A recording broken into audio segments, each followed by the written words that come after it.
What is up, everyone? DJ Martini Midwest Reviews coming at you with another video for my channel, so thank you for tuning in. I got the Sony Bravia 2023 model. It is the model KD75 X85K, and they just call it the 85K Bravia Sony, and it's a 75-inch. It's a really cool TV. We're going to talk all about it, give you the basics on it. I'm not going to get into really crazy specs, kind of explain little things here and there. But just from a basic consumer point of view, I just want to give you the overview and overlay on this TV and a little extra information in case you're interested in picking this up. So thank you so much for tuning in. It's DJ Martini Midwest Reviews. All I love to do is do reviews, do tutorials, just help do that research for you so you don't have to. Give it to you as easy as possible and leave some links in case you're interested in some of the products that we talk about. So thank you so much. If this is helpful at all, give me a like or subscribe.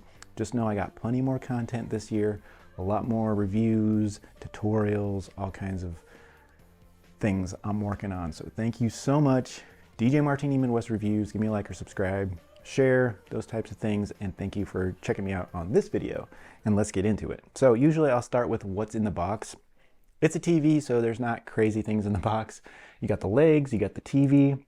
It's all packed very, very nicely. It is a little awkward, so I will suggest having a friend help you put the legs on, also lift it, because it's just awkward to manhandle by yourself and you don't want to break anything, squish the screen, or do something like that on your brand new TV. So it does have some cool connections that I'll show you here in just a little bit. But first, I just want to go over some basics on the TV. You'll also get the remote, the plug-in cord, like I said, a little bit of paperwork.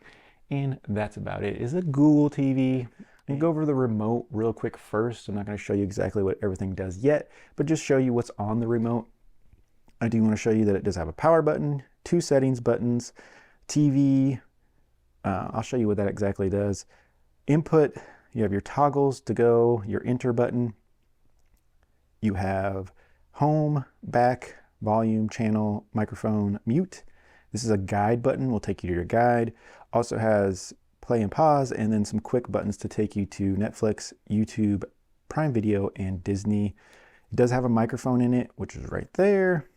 I will show you on the back. It does have two AAA batteries, which did come as well. It also does come with an adapter for the screws in the back for you to be able to wall mount it. And the wall mount is right in the middle of the TV where you would mount it. So it is centered. I know in some TVs, some are high and some are low. So you have to kind of gauge where to put your mount on the wall. But this is right in the center, which I'll probably be doing later. But right now we just have it on a stand. The feet do just plug straight in. There's no screws on them, so they kind of just snap in, just to let you know there.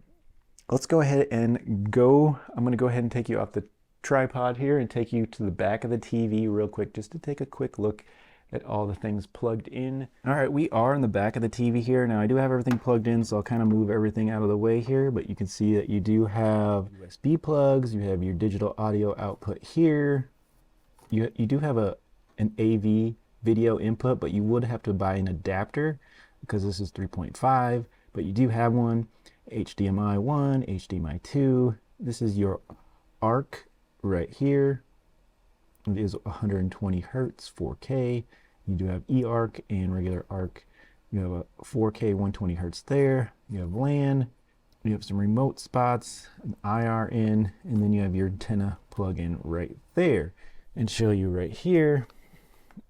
So right under this, there is a button right in the middle, and that does give you some options to turn the TV off. Give you these options right here, reset input channel, to go through some of that. So just wanted to point that out there. Let's go ahead and put you back on the tripod and go through some of the specs. All right, we are back, and you got to see the back of the TV. So now we're gonna get in some of the details for the reasons why you wanna buy this TV. So let's get into that. And basically some of the most important things is price point. You know, you're gonna be in the tier for this size, you're gonna be between $800 and about $1,400. And so this TV comes in right at $1,098. And like I said, other value TVs will probably be right around $800 for a 120 hertz panel. And that's gonna be the biggest difference. Other than that, you can find a 75-inch value TV for around $400 to $500 these days. It's crazy, but you're not gonna get the 120 hertz, and you're not gonna get some of the backlighting features in this TV. So you're not going to maybe it's going to be an edge lit or a direct light, but it's not going to be full array and things like that. Now this one is not a full array, but you're just going to lose some of those things with those types of TV. It all works together really well with the processor in this unit, and I think that's the biggest thing to think about. The X1 processor that you're getting from Sony, that Sony's been doing it for a long time. They make really good processors, and so it just works all the extra things together. And you get Motion Pro, you're getting 4K, you're getting X Reality Pro, you're going to get the Triluminous HDR in this TV, which gives you, great colors, billions of colors according to them.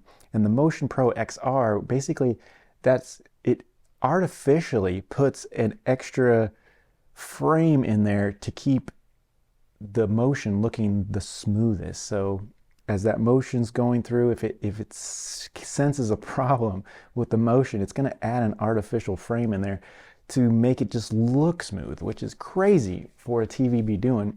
And it's that processor that makes it really look good.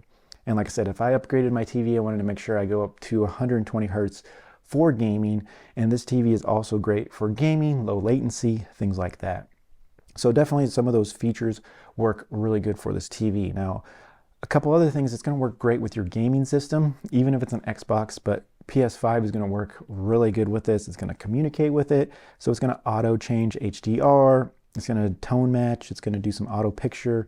And we'll talk about that a little bit because it does kind of slip up on this TV. And I'll talk about that a little bit later with VVR and motion blur, but we'll go into that in just a minute. It does have a lot of different options for this TV. You can get a 43, 50, 55, 65, 75, and an 85-inch screen on this TV. Like I said, it is a VA. It does have small bezels on the sides, except for the bottom. It's a little bit bigger, but it does look pretty good. The bottom looks a little bit flat black, but the edges look kind of glossy to me, so it's just something to put out there if that's an issue. On the back of the TV, the mount is right in the middle, so that's good, and it does come with the adapters to do a wall mount for this TV. Once again, it does have direct light, and we'll go into that just really quickly, but direct light basically means there's strips of LEDs in this TV, and it goes all across the TV in direct light. That's what gives you great black dimming and a great black colors in the TV, and also gives you great colors as well. Some TVs are edge lit, which means it just has LEDs around the edges, and then there's a diffuser in there that forces all the light to the middle, and so you don't get as great black contrast because they most of the time will look gray, so you don't get the detail of the blacks in pictures as well or videos. So edge lit is kind of like the value side of it. And then you have direct lit, and then you have full array, which is kind of the same as direct, except for there's just a lot more LEDs in there. So that's going to really give you eye-popping colors. And I really do notice a difference when you're at the store with full array. You really have, there's just tons of LEDs in there, and so it gives you a lot more. In a direct lit, there's LEDs all across, but just not as many. So kind of in layman's terms, how that works a little bit for that. And there's different panels out there, VA, IPS, OLED, those types of things. Might want to look up a little bit more on that, but just so you know what those are. Some of the extra features that you do have in gaming is VVR and motion blur, those types of things. And the frames per second, we're not going to get into that, but basically get 120, and most value TVs are probably still at about 60 frames per second. This can get up to 120, which will give you really smooth motion when you're talking about this TV. So something to opt into too. So great price, great features. The biggest thing is that X1 processor, which I'll kind of show you what it can do a little bit later. So the next thing I want to do is kind of show you the remote and the buttons really quick. So we're going to get into this. So of course, power, we already went over some of the features on this basic remote, but if you hit TV, it'll take you directly to a TV channel. So whatever last TV channel you were on, it'll take you there. If you hit these settings, it will take you to your quick settings, and the quick settings is almost better than the actual settings tab on this TV. Quick settings has your notifications, your picture settings, picture modes. Now it's in photo right now, but if you were watching TV, you could actually go to vivid or standard or different types of picture modes. So kind of whatever you're on, it's going to allow you different options. So you do have your auto picture mode, brightness, power savings, light sensor. So it does have a sensor in your room, if it's really bright, it's going to adjust your lighting for your TV, which is cool. It does have, I have mine on full right now, but it does have normal, full, or zoom, so it's a little bit more zoomed in on full, but you still get all the picture on there, just depending on what you like. Sound settings. Now the sound settings is better, something I want to talk about here, on the quick settings than the actual full settings, because you get a little bit more. So let's go into this one real quick. Now you see sound customization, volume level here. I had a little stutter there, but volume level, advanced TV position, acoustic auto calibration, which is pretty cool because it'll actually, this has a microphone in it. If you put your microphone on your remote where you're sitting, it'll adjust the distance between you and your TV and adjust the volumes accordingly. So that's pretty cool. But the biggest thing is the sound customization. It actually has an equalizer here where you can adjust how you want your sound to sound. There's no preset EQ modes on this, which is kind of weird. I'm pretty used to seeing those on TVs, but it's not here. Now the actual sound on this TV, I'm not going to show you anything. I don't want to get copyright, but the sound isn't that great. And so I would say it sounds flat. There's really no mid bass at all or nothing, which was very surprising on a Sony TV, but I think they do that on purpose. So you'll go buy a soundbar or something that will work really good on this TV. When you actually just use the TV to listen to music, in my opinion, it doesn't sound fantastic. So you need a soundbar or some home theater type extras with this. So just put it out there. The dialogue and the surround on the TV for basic use works great with TV and, you know, shows and things, but you won't get that low home theater sound with this TV unless you buy extras.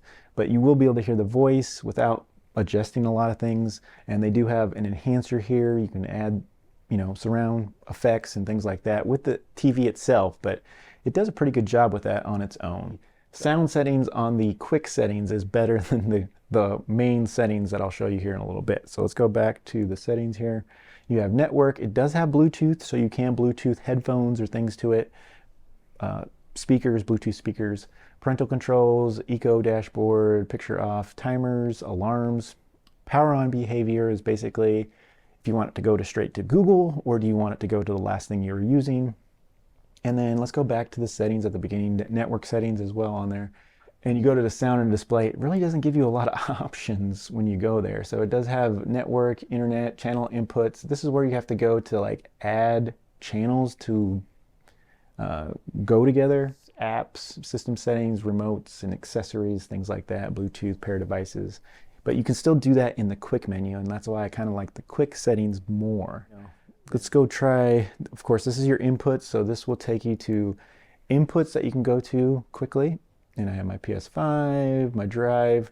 I do have a external hard drive with movies that I've, you know, put into MP3-4 format, and so I can watch a bunch of movies going to my file manager here, which is an app you do have to download, but I can easily do that. And then you have your inputs here.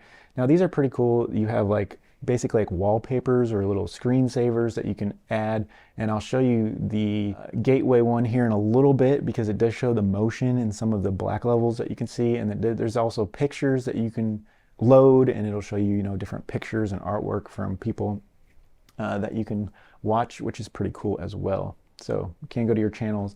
Now if you go to your guide button here, it'll take you to your guide, and it'll take you to channels here, and it'll have a little channel in the corner. Now, like I said, on the Google TV, I didn't like the way I had to set this up. It didn't work very good for me because you put your normal scan for air channels with an antenna, which you'll need an antenna. You'll have to go buy that separately. And then you can get your over the air. I do have 33 channels of those. Google TV doesn't have like a internet based channel. You actually have to search that or like download Pluto TV, which you'll get free channels, and then you can add those channels into these channels, but that's an extra steps that you have to do to get that in there. I'm not going to show that in this video, but if you have a question on that, we can try it a little bit later on there. In my opinion, because most Samsung, Vizio, and LG TVs do that automatically, you don't have to do that. It'll just find all the channels that you can watch free, internet type channels and things like that. Through different apps, and it does that on its own, but I had to do that a little bit extra here. So Just wanted to point that out. Your 1, 2, 3 button here gives you extra options, so you can, pick your channels there. Display, color, media controls, position, like I said, your display. All right, and the next thing I want to show you, go back to the inputs here. We'll go to the PS5, and I want to show you something in the PS5. So to use the game options, you have to have a game console. So you have to be on the game console, and it has to be on. To have your game options come on, the 1, 2, 3 button again, you have to have a game console on. And then you see I have different options here. So I do have the VVR, the motion blur reduction, screen size, and customizations for screen size. So you can actually shrink this down and do like a picture in the picture and watch something else, which is kind of cool. It does have crosshairs where you can post crosshairs in the middle of your screen so you know exactly where the middle of your screen is. And then the VVR is the variable refresh rate, which does help, just the motion again with the frames. But you can't use those two at the same time. So you have to pick motion blur reduction or the VVR. A lot of people do go by VVR more than the motion blur, but that's going to be preference and opinion on how both of those are working with different things. One thing I want to put out is if you don't have the motion blur, if you don't have the VVR on, your game console will not pick that up automatically. At least my PS5 does not. And so it's supposed to communicate, and it's not flawless because it will not automatically turn that on. And on the PS5, if you don't have this toggled on already, like if I were to go ahead and disable it, now my PS5 doesn't think that it has it at all. See, so I have to have that turned on.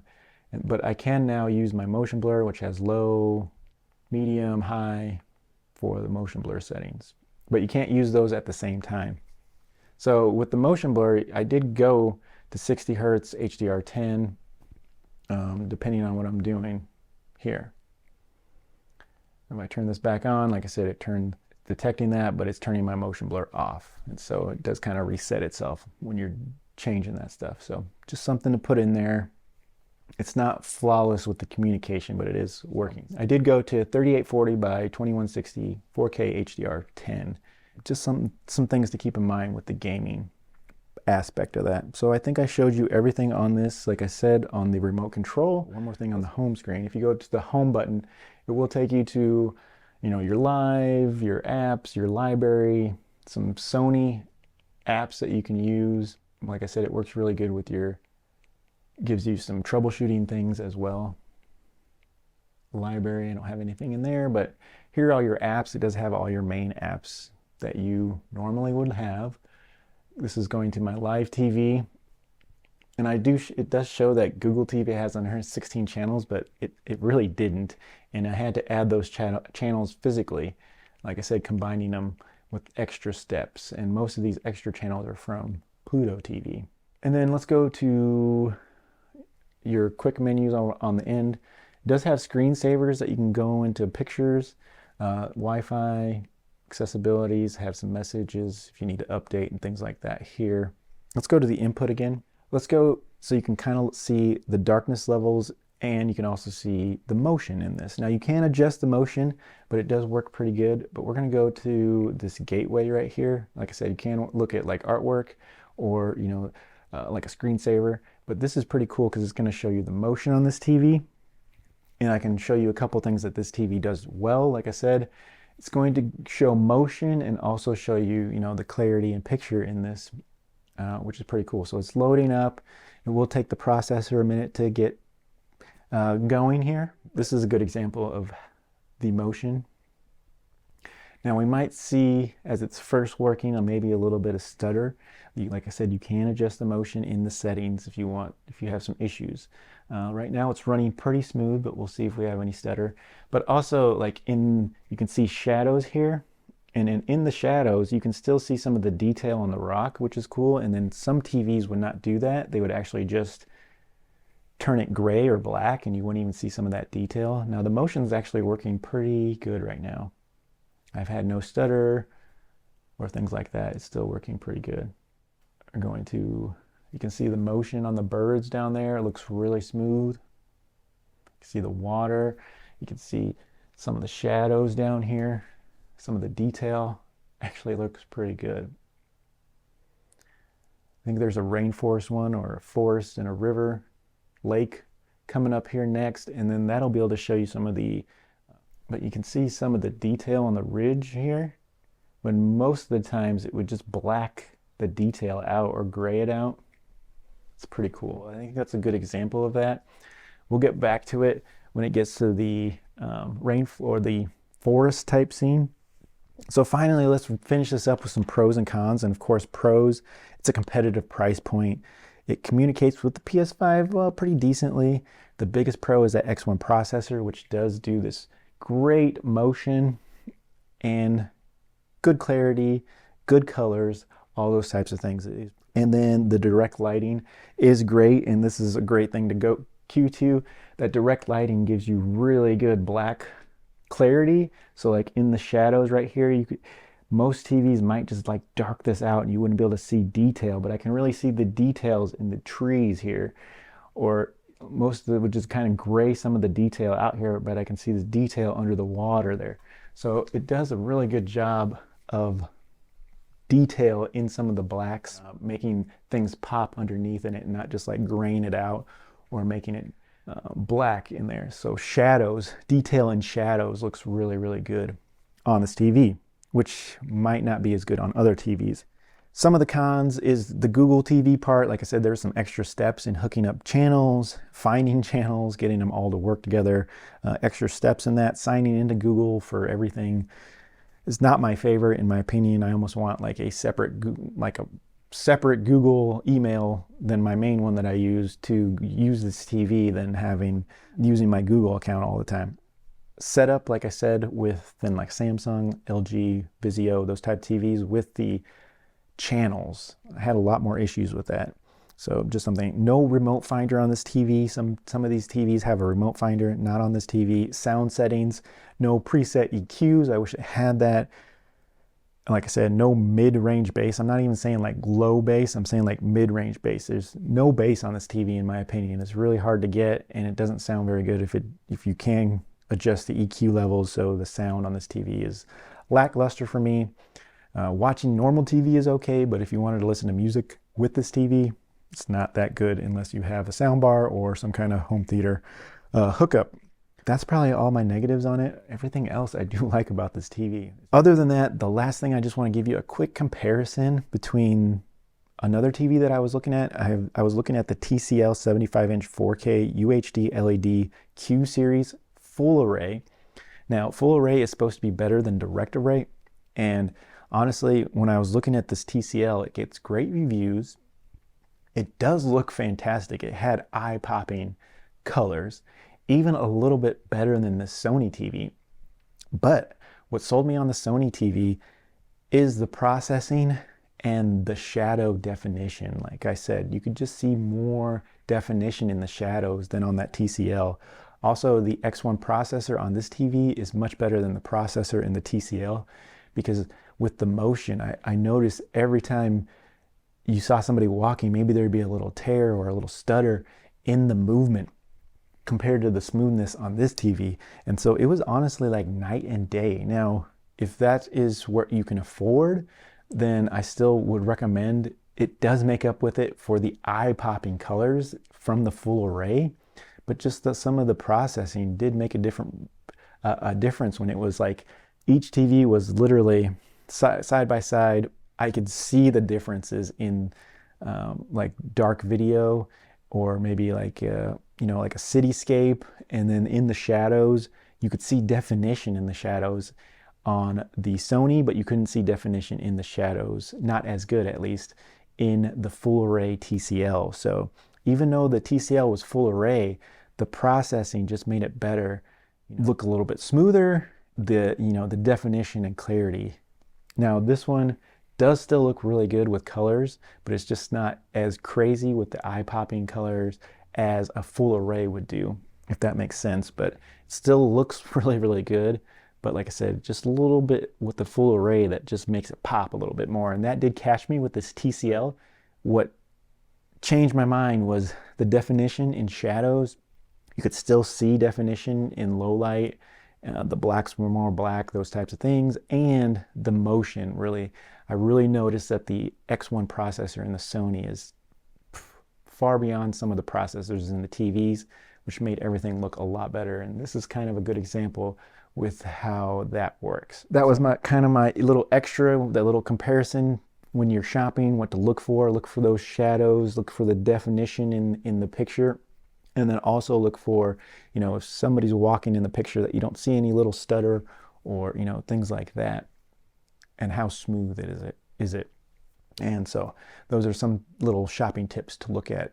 Maybe have the salesman show you some, you know, some night scenes in 4K from YouTube or something like that, and you can really see side by side the difference in some of the TVs. Even though they're in that same price point, it was worth to spend just a couple $100 more on this TV, because it was really night and day seeing the definition that this TV had compared to even a full array TV that was still, you know, from a company that hasn't done it as long as Sony. So something to put out there, some little tips right there. My final thoughts is this is a great TV. It's direct light, but it still has great picture, good pop, just not as crazy as a full array would, but great motion, great gaming, great latency, those types of things, and good communication with your PS5. Not flawless, but good, and great price point. So all those things did sell me on this TV, and now that I've seen the difference, I definitely do appreciate some of the features that this has if you've never had some of those features with the direct light, or you've had edge lit, or those types of things, or the motion and things that you will see in a Sony TV compared to some other TVs. Thank you so much for tuning in. DJ Martini Midwest Reviews. Hopefully this is helpful. This has been the Sony Bravia. This is the X85K, and hopefully this has been helpful, and thank you. Please stay tuned for more content and more videos on my channel, DJ Martini Midwest Reviews, and we'll see you really soon on my next video.